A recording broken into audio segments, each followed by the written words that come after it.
Bienvenue sur Afrique Pulse, votre média qui vous maintient informé de l'actualité africaine.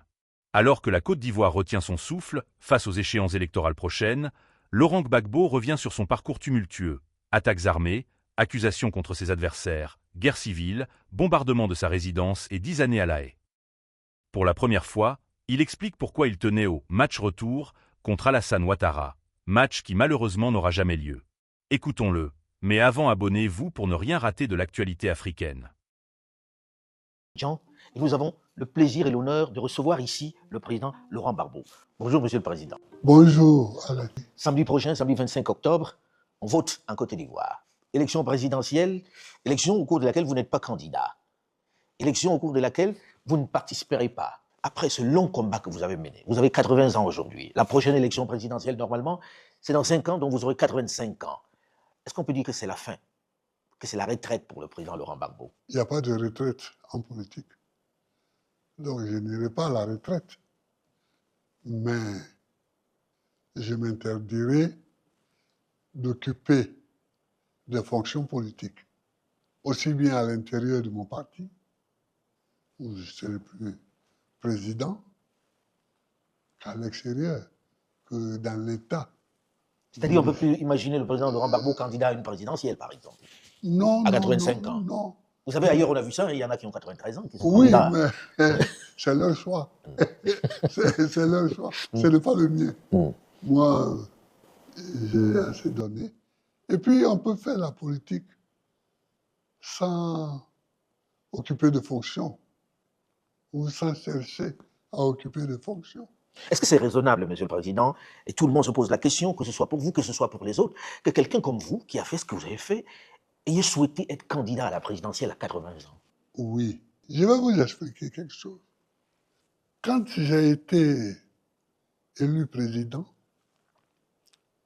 c'était en 2000. J'avais 55 ans. Le mandat présidentiel dure 5 ans. En 2005, donc, c'était la fin. Normalement, c'était la fin du premier mandat, de mon premier mandat présidentiel. Il aurait dû avoir une élection. En 2005. En 2005. Et à cette élection, j'aurais pu gagner ou j'aurais pu perdre. Mais il n'y a pas eu d'élection. La démocratie veut que si je gagne, je continue pour le deuxième mandat, le deuxième et le dernier mandat. Donc, j'avais jusqu'à 65 ans. 65 ans, si vous aviez un second mandat. Voilà, si j'avais un second mandat. Mais si j'avais perdu après le premier mandat, c'était fini. Voilà. Ces gens-là ne m'ont pas laissé gouverner. Quand vous dites ces gens-là, c'est qui? Mes opposants, qui ont pris les armes. Parce que figurez-vous que 2 mois seulement après les élections ont eu lieu le 22 octobre 2000. J'ai prêté serment le 26 octobre. J'ai fait mon premier conseil de ministre le 27 octobre. Le 4 janvier 2001, il y avait les premiers coups de feu contre mon régime, contre moi-même et contre la Côte d'Ivoire. Le 4 janvier. C'est-à-dire moins de 3 mois après que vous ayez pris vos fonctions. Moins de 3 mois après. Ils m'ont donné une longévité inespérée. Ils m'ont donné une longévité au pouvoir. C'est pourquoi je suis encore là. Comment ça? Parce qu'ils n'ont pas voulu appliquer la Constitution. Or, dans notre Constitution, celle qui avait cours en 2000, la Constitution de la Deuxième République, quand le pays est divisé, il n'y a pas d'élection. Parce qu'ils ne se sont pas arrêtés au 4 janvier. Quand nous avons repoussé Les assaillants. les assaillants qu'on appelait le complot de la Mercedes noire, quand on les a repoussés, ils sont partis en laissant beaucoup de morts des deux côtés.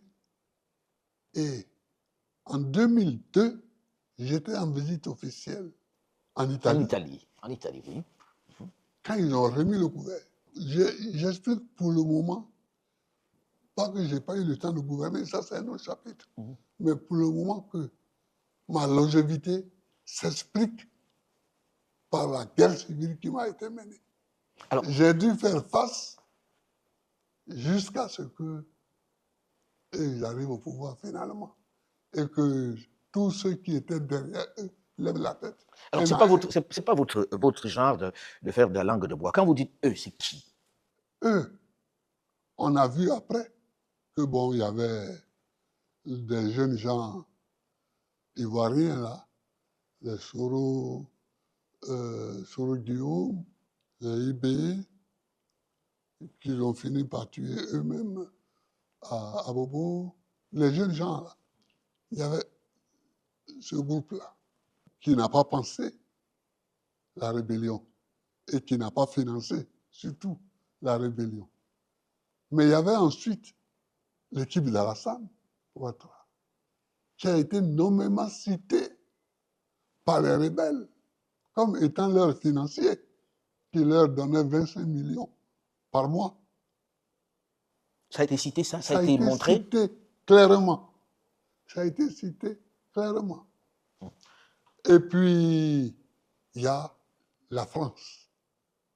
C'est Nicolas Sarkozy qui voulait vous vitrifier. Ouais, qui voulait me vitrifier et qui, à la fin des faits, bon, m'a quand même eu à bombarder la résidence présidentielle de Côte d'Ivoire, c'est-à-dire d'un pays étranger, qui m'a fait arrêter Pour aller passer... le 11 avril 2011. J'ai fait 8 mois à Korogo, puis après, j'ai été déporté à La Haye. Où vous avez passé une dizaine d'années. Ou une dizaine d'années. Une dizaine d'années. Voilà. Monsieur le Président, vous êtes revenu, vous n'avez pas pu être candidat, que vous avez dit que vous ne prenez pas votre retraite, que vous resterez toujours dans l'environnement, peut-être pour accompagner. Je pense que c'est plus dans le domaine de l'accompagnement, du legacy. Alors, quand je suis arrivé, j'ai trouvé des petits problèmes dans mon parti. Donc, j'ai créé un parti, Le PPACI. le PPAC, pour laisser tranquille. Parce que, ou bien on s'engageait dans des procès longs, inutiles, et on sait en Afrique, je ne suis pas au pouvoir. Bon, donc... On peut tirer un long, très longtemps. Voilà. Bon, j'ai laissé ça et j'ai créé un autre parti, le PPAC, Parti des peuples africains. Et un jour, j'arrive à une réunion, il me propose comme candidat À la à la présidentielle. présidentielle. Je n'ai pas répondu. On est resté plusieurs mois.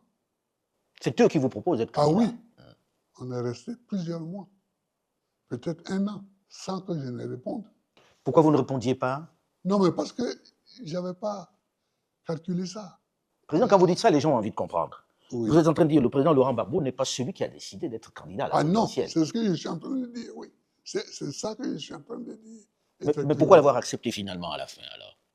Oh, à la fin, il y a eu beaucoup de choses. Quand j'ai vu que Ouattara s'apprêtait, lui, à être candidat, j'ai dit, zut, c'est très bien. En 2010, j'ai gagné. Le Conseil constitutionnel m'a proclamé vainqueur. Il a contesté. Mais moi, je suis sûr que je l'ai battu. Il a contesté la décision du Conseil constitutionnel, alors qu'il dit aujourd'hui que ça ne se conteste pas. Mais il a contesté. Alors j'ai dit, mais on va remettre ça. Ah, c'était le remake en Oui. réalité. Vous vouliez vraiment... Ah oui. C'était l'opportunité. On va remettre ça pour voir qui a vraiment gagné. Et donc c'est pour ça que j'ai accepté. Et là, que la vérité pour des que la urnes... vérité puisse s'exprimer. C'était pas le même match, mais vous aviez envie de... Ah oui, bon, moi j'ai 80 ans, il en a 84, mais bon, la vérité pouvait quand même s'exprimer. Qui a vraiment gagné? Oui, oui, qui a vraiment gagné. Ce match-là n'aura finalement pas lieu. Ce match n'aura pas lieu puisque il a écarté ma candidature. Du palais présidentiel à La Haye, puis à la création d'un nouveau parti, le parcours de Laurent Gbagbo révèle une trajectoire politique hors norme. Le « match retour », qu'il espérait n'aura jamais lieu, mais son récit continue de faire écho. Et vous, que retenez-vous le plus de ce témoignage? Son vécu, ses accusations ou sa vision de la politique ivoirienne?